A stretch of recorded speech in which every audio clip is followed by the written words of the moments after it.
ഖിയാമത്ത് നാളിന്റെ ലക്ഷണങ്ങളിൽപ്പെട്ടതാണ് അന്തുങ്കറ സുന്ന, സുന്നത്തിയമ്മാരുടെ ഇൻകാർ, ബിദഈ വിശ്വാസത്തിനൊരു അംഗീകാരം. ഇതൊക്കെ അശ്റാത്ത് സായത്തിൽപ്പെട്ടതാണ്. ഖിയാമത്ത് നാളിന്റെ ലക്ഷണങ്ങളിൽ പെട്ടതാണ് അൻ തുങ്കറ സുന്ന, സുന്നത്തിയമായത്തിന്റെ കാര്യങ്ങളൊക്കെ ആളുകളുടെ ഇടയിൽ നിഷേധം വരിക. പലർക്കും ഇന്ന് അങ്ങനെയാണ്.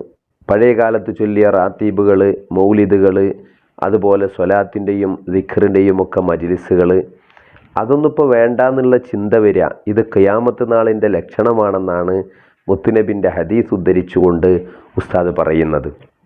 രണ്ടാമത് പറയുന്നതോ വതുഖറുൽ ബിദ്അ, പുതിയ പുതിയ കാര്യങ്ങൾക്കൊക്കെ സമൂഹത്തിൽ ഒരു അംഗീകാരം കിട്ടുക. പലരും ചോദിക്കാറുണ്ട്, സുന്നികളിൽ നിന്ന് പലരും അങ്ങോട്ട് പോകുന്നുണ്ട്, എന്നാൽ അവരാരും ഇങ്ങോട്ട് വരുന്നില്ലല്ലോ എന്ന്. പഴയ കാലത്ത് നമ്മൾ ഉസ്താദുമാരൊക്കെ അതിന് മറുപടി പറയാറ്, രോഗം പകരും, അതേസമയം ആരോഗ്യം പകർന്നു കിട്ടൂല, അത് സ്വന്തം ഉണ്ടാക്കിയെടുക്കന്നെ വേണമെന്നാണ്. ഖിയാമത്ത് നാൾ അടുപ്പിച്ച് സംഭവിക്കുന്ന സംഭവങ്ങളിൽ പെട്ടതാണ് ബിദ്അത്തുകൾ ഇങ്ങനെ വർദ്ധിച്ചുകൊണ്ടിരിക്കും.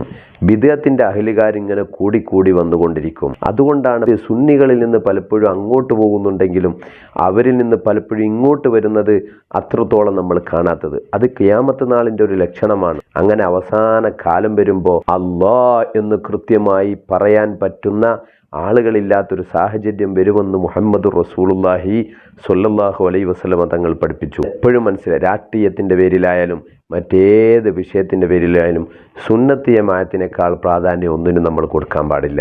നമ്മുടെ ഹക്കായ ദീൻ എന്ന് പറയുന്നത് സുന്നത്തി ജമാഅത്താണ്. അതിൽ അടിയുറച്ചു നിൽക്കാനുള്ള ഒരു ബോധം നമുക്കുണ്ടാവണം. ഹക്കായ ദീനിൽ ഹക്ക് പറഞ്ഞുകൊണ്ട് ജീവിക്കാൻ അല്ലാഹു നമുക്കൊക്കെ ഭാഗ്യം നൽകട്ടെ.